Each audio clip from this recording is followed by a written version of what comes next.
এবার অ্যাকশনে নামলো ইডি। পুরনো আর্থিক দুর্নীতি মামলায় মঙ্গলবার সকালেই ইডির টিম হানা দেয় সাউথ পয়েন্টে। চলতি বছরের ফেব্রুয়ারি মাসেই আর্থিক দুর্নীতির অভিযোগ উঠেছিল। স্কুলে শিক্ষক ও অশিক্ষক কর্মী নিয়োগের নাম করে প্রায় 20 কোটি টাকার দুর্নীতি হয় বলে অভিযোগ। একই সঙ্গে অভিযোগ ওঠে মুকুন্দপুরে সাউথ পয়েন্টের দ্বিতীয় ক্যাম্পাস তৈরির ক্ষেত্রেও বিরাট আর্থিক নয়ছয় হয়েছে।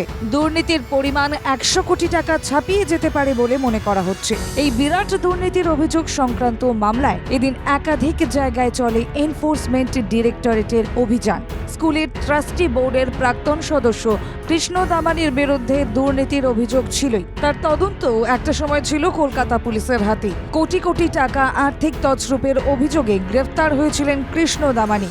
স্কুলের দায়িত্বে থাকাকালীনই কৃষ্ণ দামানি কোটি কোটি টাকার দুর্নীতি করে বলে অভিযোগ। সেই টাকা কোথায় পাচার হয়েছে, কার অ্যাকাউন্টে গিয়েছে, তাই খতিয়ে দেখছে ইডি। মঙ্গলবার সকাল 6:30 নাগাদ কেন্দ্রীয় বাহিনীকে সঙ্গে নিয়ে নিউ আলিপুরে হানা দেয় ইডির একটি টিম।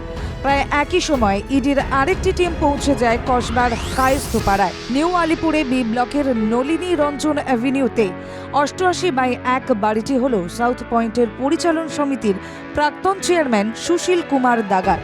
সকাল সকাল সেখানেই পৌঁছে যায় ইডির টিম। কেন্দ্রীয় এজেন্সির আরেকটি টিম হানা দেয় কসবার কায়েস্থপাড়ায় কে মালব্যর বাড়িতে।